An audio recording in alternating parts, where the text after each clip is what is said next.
Good morning बच्चों, मैं हूं मुकेश जाट और अपने बायोलॉजी क्लासेस में चल रहा था बेटा अपने एंजाइम क्लासिफिकेशन। क्या चल रहा था?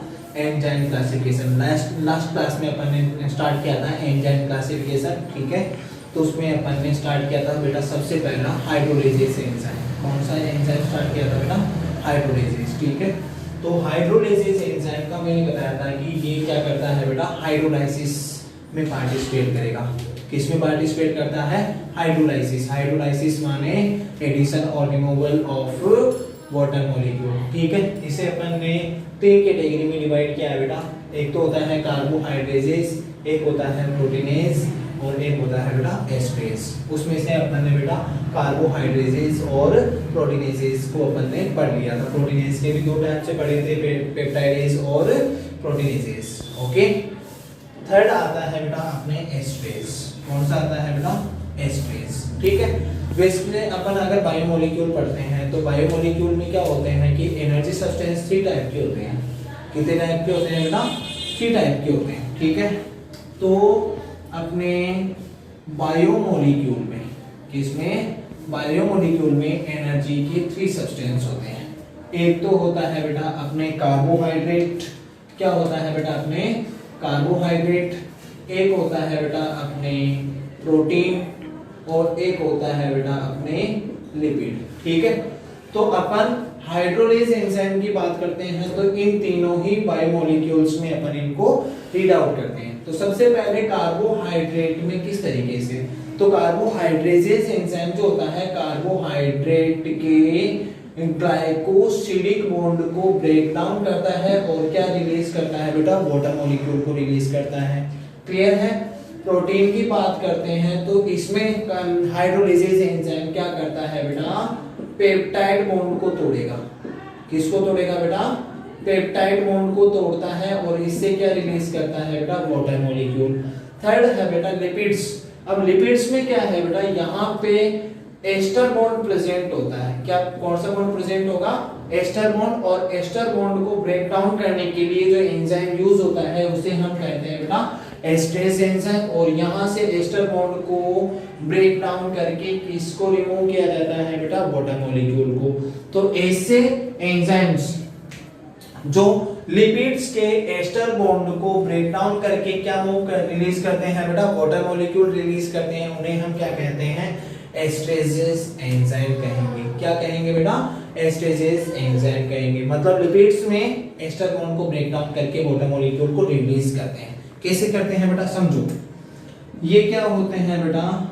इनमें एस्टर बॉन्ड प्रेजेंट होता है। इसे समझने के लिए आप इधर देखो बेटा, ये तो होता है बेटा 1 डिग्री एल्कोहल। आया समझ में? मोनोहाइड्रोक्सी एल्कोहल भी होता है जिसे आप केमिस्ट्री में भी पढ़ते हो, ठीक है। और यहाँ पे होता है बेटा अपने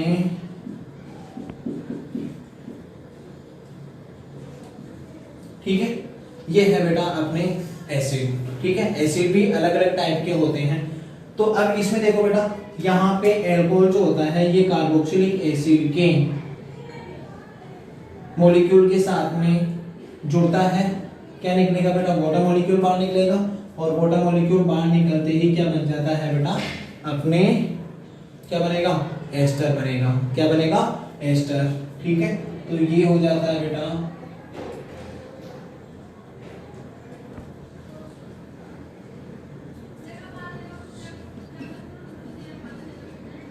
ठीक है, ये है बेटा अपने एस्टर, ठीक है। और इस जगह पे ये जो बॉन्ड बनता है इस बॉन्ड को बोलते हैं बेटा एस्टर बॉन्ड, ठीक है। आया समझ में?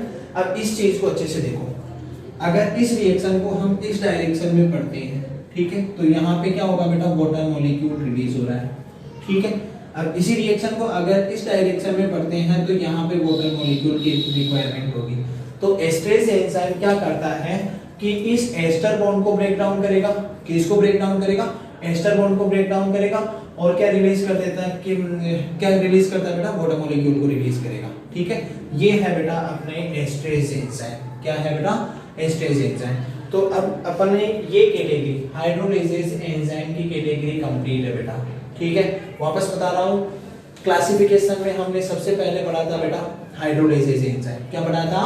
हाइड्रोलाइजेज एंजाइम। हाइड्रोलाइजेज एंजाइम को मोस्टली अपन 3 कैटेगरी में डिवाइड करते हैं। कितनी कैटेगरी में डिवाइड करते हैं बेटा? 3 कैटेगरी में। कार्बोहाइड्रेजेज, प्रोटीएज और एस्ट्रेज। प्रोटीएज को वापस 2 कैटेगरी में डिवाइड किया जाता है, पेप्टाइडेज और प्रोटीनेज। ठीक है, उसके अलावा थर्ड कैटेगरी है बेटा अपने एस्ट्रेजेज। एस्ट्रेजेज का काम क्या होता है कि एस्टर बॉन्ड को ब्रेक डाउन करेगा और एस्टर बॉन्ड को ब्रेक डाउन करके क्या रिलीज करता है बेटा? अपने वाटर मॉलिक्यूल। ठीक है, ये हो गए अपने हाइड्रोलाइजेज एंजाइम कंप्लीट। सेकेंड कैटेगरी अपन पढ़ रहे हैं बेटा ऑक्सीडो रिडक्टेज। ये एंजाइम क्या करता है बेटा? किसी भी सेल की मेटाबॉलिक एक्टिविटी में पार्टिसिपेट करता है और वहां पे ऑक्सीडेशन और रिडक्शन रिएक्शन को कंट्रोल करता है, रेगुलेट करता है। इस बेस पर अपन इसे क्या करते हैं बेटा? मोस्टली 3 कैटेगरी में डिवाइड करते हैं। कितनी कैटेगरी में डिवाइड किया जाएगा? 3 कैटेगरी में। एक तो होता है बेटा ऑक्सीडेज, एक होता है बेटा पेरोक्सीडेज और एक होता है बेटा डिहाइड्रोजिनेज। तो सबसे पहले बात करते हैं बेटा ऑक्सीडेज की। किसकी बात करते हैं बेटा? ऑक्सीडेज। अब ऑक्सीडेज एंजाइम क्या करते हैं? किसी सेल की मेटाबॉलिक एक्टिविटीज में पार्टिसिपेट करके वहां से क्या करते हैं बेटा? O2 को रिमूव करते हैं। किसको रिमूव करते हैं बेटा? O2 को रिमूव करते हैं। आया समझ में? इसे हम बोलते हैं बेटा ऑक्सीडेशन। क्या बोलते हैं? ऑक्सीडेशन। आया समझ में? क्या कहेंगे इसे? ऑक्सीडेशन। अगर किसी केमिकल रिएक्शन में ऑक्सीजन रिलीज होता है तो उस रिएक्शन को अपन क्या कहते हैं बेटा? ऑक्सीडेशन कहते हैं। और ऑक्सीडेशन को कंट्रोल करने वाले एंजाइम जो होते हैं वो ऑक्सीडेज होते हैं। ठीक है, सेकंड है बेटा इस कैटेगरी के एंजाइम को हम बोलते हैं बेटा, सेकंड आ जाता है बेटा प्रोक्सीडेज। कौन सा आता है? प्रोक्सीडेज। ठीक है, अब ये एंजाइम क्या करते हैं कि किसी सेल की जो मेटाबॉलिक एक्टिविटी होती है उसमें पार्टिसिपेट करते हैं और उसमें से हाइड्रोजन पेरोक्साइड को, किसको? हाइड्रोजन पेरोक्साइड को रिमूव करते हैं। आया समझ में? और इसकी थर्ड कैटेगरी जो होती है वो होती है बेटा डिहाइड्रोजिनेज। कौन सी होती है बेटा? डिहाइड्रोजिनेज। आया समझ में? अब डिहाइड्रोजिनेज एंजाइम क्या करते हैं? किसी सेल की मेटाबॉलिक एक्टिविटी में पार्टिसिपेट करते हैं और वहां से क्या रिलीज कर देते हैं बेटा? हाइड्रोजन रिलीज करते हैं। मतलब ये किसमें पार्टिसिपेट कर रहे हैं बेटा? रिडक्शन में। किसमें? रिडक्शन में। ठीक है, तो ऑक्सीडेशन और रिडक्शन। ठीक है, ऑक्सीडो रिडक्टेज। ठीक है, मतलब ऑक्सीडेशन और रिडक्शन दोनों रिएक्शन को अपन किससे मेंशन करते हैं बेटा? रेडॉक्स रिएक्शन में। मतलब ऐसे एंजाइम जो रेडॉक्स रिएक्शन में पार्टिसिपेट करते हैं क्या कहलाते हैं बेटा? ऑक्सीडो रिडक्टेज एंजाइम कहलाते हैं। 3 कैटेगरी। ऑक्सीडेज माने ऑक्सीजन को रिमूव करने वाले, पेरोक्सीडेज यानी हाइड्रोजन पेरोक्साइड को रिमूव करने वाले, और डिहाइड्रोजिनेज माने जो हाइड्रोजन मॉलिक्यूल को रिलीज करते हैं। ठीक है बेटा, अपन थर्ड कैटेगरी पढ़ रहे हैं ट्रांसफरेजेज। किसकी? एंजाइम क्लासिफिकेशन की थर्ड कैटेगरी है ट्रांसफरेजेज। ट्रांसफरेजेज का मतलब होता है कि ऐसे एंजाइम जो किसी एक फंक्शनल ग्रुप को किसी अदर सबस्ट्रेट पर ट्रांसफर करने का काम करते हैं। ठीक है, मतलब जो क्या करेंगे? किसी एक सबस्ट्रेट से स्पेशल फंक्शनल ग्रुप को ट्रांसफर कर देते हैं किसी अदर कैटेगरी वाले सबस्ट्रेट पर। ठीक है, उसके अलावा आता है बेटा अपने आइसोमरेज। फोर्थ कैटेगरी आती है बेटा अपने आइसोमरेज। कौन सा एंजाइम आता है? अपने आइसोमरेज। अब आइसोमरेज का एंजाइम का रोल क्या होता है कि ये ऐसी केमिकल रिएक्शन या बायोलॉजिकल एक्टिविटी में पार्टिसिपेट करते हैं जो आइसोमेरिज्म को शो करती है। ठीक है, जैसे अपने बात करते हैं कि जो मोनोसेकेराइड है, क्या है बेटा? मोनोसेकेराइड। ठीक है, मोनोसेकेराइड का एक एग्जांपल लेते हैं, जैसे कि अपने ये आ जाता है बेटा ग्लूकोज। कौन सा आता है? ग्लूकोज। एक आता है बेटा अपने फ्रक्टोज और एक आता है बेटा अपने गैलेक्टोज। कौन सा आता है?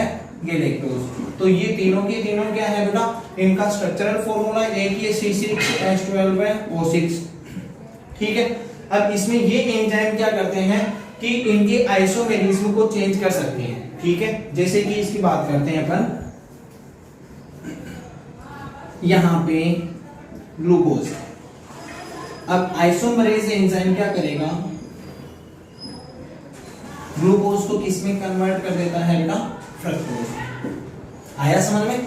तो मतलब इनका स्ट्रक्चरल फॉर्मूला तो क्या होता है, सेम होता है, लेकिन इनका कॉन्फ़िगरेशन जो होता है वो चेंज हो जाता है। इट मींस आइसोमरेज एंजाइम क्या करता है, ऐसी केमिकल रिएक्शन में पार्टिसिपेट करता है जिसमें उनका जो कॉन्फ़िगरेशन होता है या उनकी जो स्ट्रक्चर होती है वो चेंज हो जाती है। जैसे कि ग्लूकोज किसमें कन्वर्ट हो गया बेटा, फ्रक्टोज में, ठीक है। और उसके बाद में आता है बेटा अपने लाइगेज एंजाइम। कौन सा आता है बेटा, लाइगेज। अब लाइगेज एंजाइम क्या करता है कि मोस्टली किसी दो सबस्ट्रेट को आपस में जोड़ने का काम करता है, मतलब ये बॉन्ड फॉर्मेशन का काम करेगा। किसका काम करता है बेटा, बॉन्ड फॉर्मेशन का काम करता है। आया समझ में, ठीक है। अब इसका जो यूज होता है अपन बायोकेमिस्ट्री में भी पढ़ते हैं। कैसे पढ़ते हैं, लाइगेज एंजाइम क्या करता है कि different type of DNA particles को आपस में जोड़ने का काम करता है। तो लाइगेज एंजाइम का रोल क्या हो गया, बॉन्ड फॉर्मेशन का, मतलब डिफरेंट टाइप ऑफ मॉलिक्यूल्स को आपस में एक दूसरे के साथ जोड़ने का काम करता है।